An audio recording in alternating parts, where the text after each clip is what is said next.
तो हमने अब तक जो यूनिट फर्स्ट है उसमें प्रोटोजोआ, पोरीफेरा, सिलेंट्रेटा और प्लेटिहेल्मिन्थ्स पढ़ लिया है। और अब हम फटाफट करते हैं एस्केलेंथिस को, क्योंकि मैंने पहले बताया था कि ये सिर्फ रिवीजन है। तो अगला संघ है एस्केलेंथिस। इसकी सामान्य अगर जानकारी की बात करें तो ये भी द्वीपार समित है, इसलिए इसको भी बाइलेटेरिया में रखा जाता है।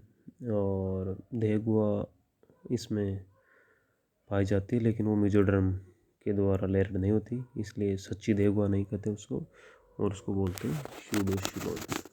तो इसमें जो देहगुआ होती हैं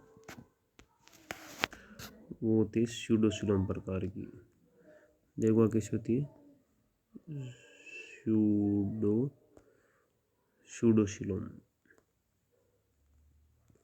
स्यूडोसिलोन प्रकार की देहगुआ को यानी कूट देहगुआ इसमें पाई जाती है।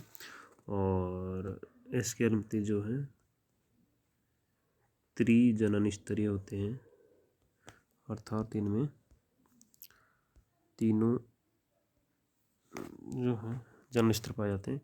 कौन सा? एंडोडर्म, एक्टोडर्म और मेजोडर्म, तीनों जनन स्तर इसमें पाए जाते हैं। अगली अगर इसमें बात करें तो कुछ जंतु इनके स्वतंत्र होते हैं, कुछ परजीवी के रूप में पाए जाते हैं। क्लासिफिकेशन अगर देखें तो जो एस्केलेंथिस है उसमें सिर्फ दो ही वर्ग हैं। एक तो है अफेसमिडा, फेसमिडा, और दो है फेसमिडा, दूसरा है फेसमिडा। दो इसके वर्ग हैं। ये ध्यान रखने वाली बात है कि एस्केलेंथिस को निमेटोडा भी कहा जाता है। निमेटोडा कोई अलग नहीं है, इससे कन्फ्यूजन नहीं होना। निमेटोडा एस्केलेंथिस को कहते हैं, गोलकृमि भी इनको ही कहते हैं। तो इसके दो वर्ग है, फेसमिडा और फेसमिडा। फेसमिडा काफ़ी प्रसिद्ध है। इसमें जो एस्केरिस हैं, एस्केरिस से आप सब परिचित होंगे। एस्केरिस ये फेसमिडा के अंदर ही आता है। एस्केरिस जो है वो एक लिंगी होता है और उसमें लैंगिक द्विरूपता पाई जाती है। बाकी एस्केरिस के अलावा बहुत सारे जंतु होते हैं, एंट्रोबेस वगैरह होते हैं, तो उनकी बात अभी हम नहीं करेंगे। अब हम आते हैं एनेलिडा पर। अगला है संघ एनेलिडा।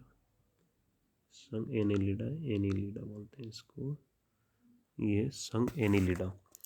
संघ एनीलिडा में भी सामान्य वही है, द्विपार्श्व समिति होता है। ये भी ट्रिप्लोब्लास्टिक है, यानी तीनों जनन स्तर में पाए जाते हैं। अब देहगुआ में अंतर होता है। यहाँ पे देहगुआ जो है इसकी सत्य देहगुआ पाई जाती है, इसमें ट्रू शिलोम। इसमें क्या पाई जाती है? ट्रू शिलोम पाई जाती है, सत्य देहगुआ।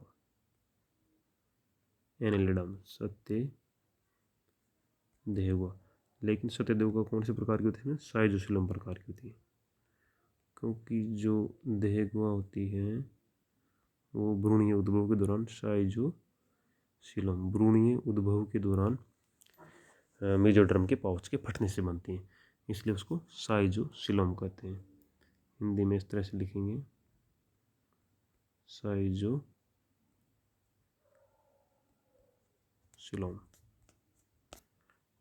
साइजोसिलोम प्रकार की देहगुआ इसमें पाई जाती है।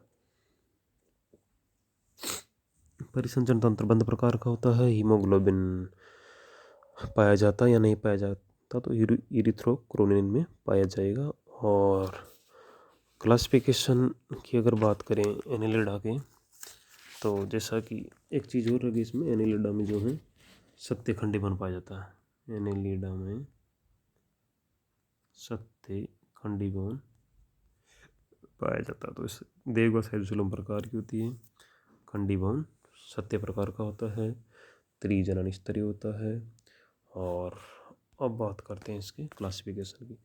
तो वैसे तो इसमें 3 वर्ग हैं, लेकिन कभी कभी 4 वर्ग में भी इसको डिवाइड किया जाता है, लेकिन प्रारंभ में इसको 3 ही वर्गों में डिवाइड किया गया था।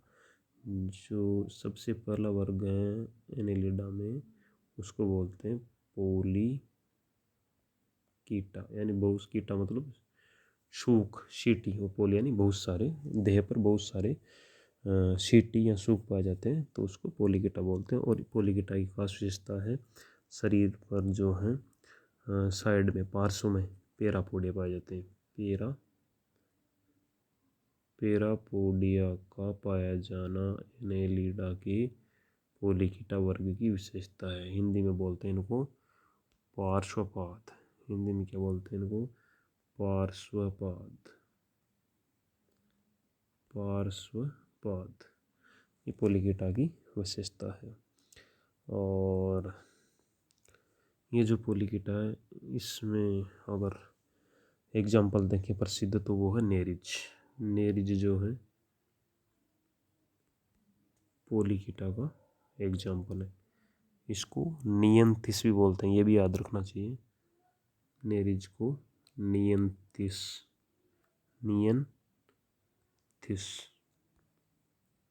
भी कहा जाता है।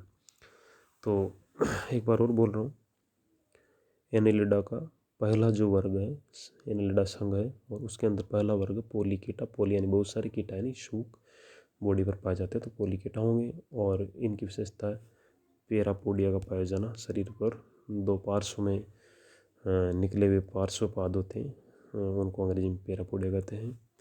ये इसका सबसे अच्छा एग्जाम्पल है नेरिज। हालांकि और भी बहुत सारे जंतु आते हैं इसमें, स्किटोप्टेरस हैं, एरेनिकोला, वो सब इसके एग्जाम्पल है, लेकिन नेरिज को याद रखना चाहिए। और नेरिज का दूसरा नाम है नियंथिस। ये बात होगी। बात करते हैं दूसरा जो वर्ग है एनेलिडा का, वो है ओलिगोकीटा। ओलिगोकीटा, CHAETA,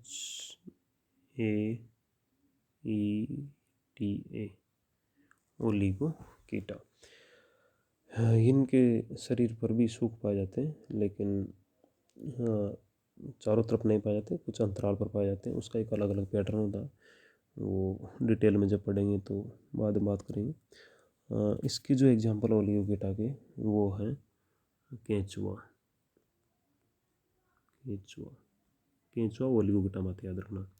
इसको फेरेटिमा बोलते हैं अंग्रेजी में, फेरेटिमा। तो फेरेटिमा या केंचुआ ओलिगोकीटा के अंदर आता है। और इसकी एक खास विशेषता है क्लाइटेलम का पाया जाना। इसमें क्लाइटेलम पाया जाता है जिसमें कोकून बनता है। क्लाइटेलम याद रखना चाहिए, ओलिगोकीटा में क्लाइटेलम पाया जाता है। अब बात करते हैं तीसरे वर्ग की। एनेलिडा का तीसरा वर्ग है हिरुडीनिया।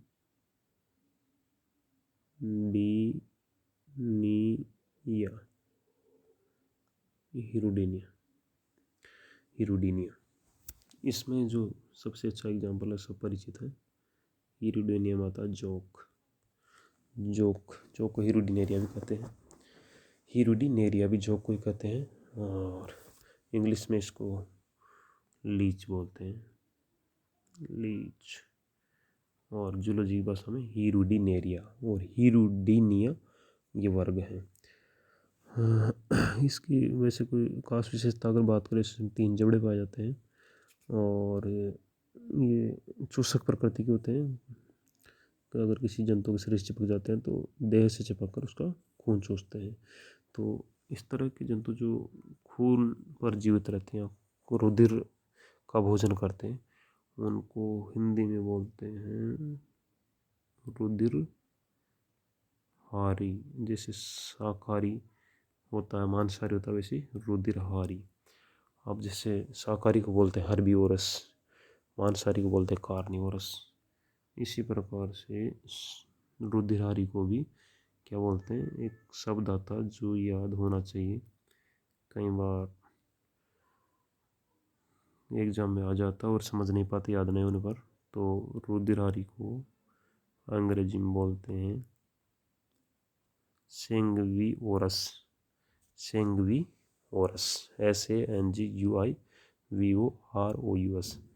सेंगवीओरस। तो ये इसके एनेलिडा के 3 वर्ग थे। अब एक चौथा और वर्ग है जो जिसमें कई बार क्लासिफाइड किया जाता है और उसको बोलते हैं आर्क एनेलिडा। चौथा वर्ग, हालांकि इम्पोर्टेंट नहीं है, याद रह जाए तो अच्छा, नहीं रहे तो कोई खास बात नहीं, लेकिन रखे तो अच्छा है। आर्क एनेलिडा चौथा वर्ग है एनेलिडा का, आर्की एनेलिडा। आर्की एनेलिडा, इसका एग्जाम्पल है पोलीगोर्डियस।